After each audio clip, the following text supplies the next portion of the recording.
Permettre à chaque élève de savoir lire, écrire et compter en fin de collège, acquérir ce que l'on appelle un socle commun pour éviter les décrochages, c'est la mission que s'est fixée l'Éducation nationale et notamment l'Académie de Rennes.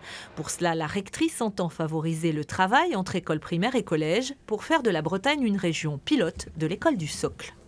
Ce qui serait souhaitable, c'est que le collège et les écoles de son secteur, en termes de réseau école-collège, puissent définir un diagnostic de la situation, des fragilités, des réussites des élèves, et à partir de là, pouvoir construire un projet commun.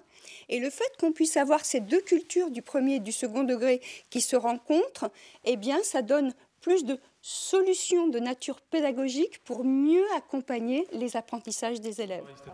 Mais pour les syndicats enseignants, ce projet ressemble beaucoup à l'amendement adopté fin janvier par les députés dans le cadre de la loi sur l'école de la confiance. Il prévoit de créer des établissements publics des savoirs fondamentaux en regroupant écoles et collèges avec l'aval des collectivités. Pour les syndicats enseignants, les deux projets visent surtout à supprimer des moyens. Le projet de la rectrice est surtout un projet particulièrement administratif.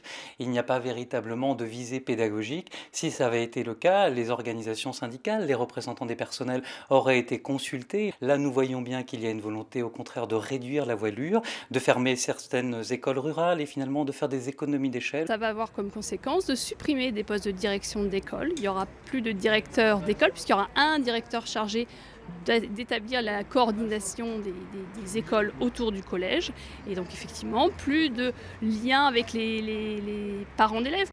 De son côté, l'association des maires ruraux est vent debout contre ce qu'elle appelle la concentration scolaire et dénonce un manque de concertation. Même critique en Bretagne où les maires pourraient relancer le comité de défense de l'école rurale créé en 2016. Et si l'Académie promet de ne pas diminuer le nombre de postes d'enseignants à la rentrée prochaine, notamment en milieu rural, pas sûr que cela suffise à rassurer profs, élus et parents d'élèves.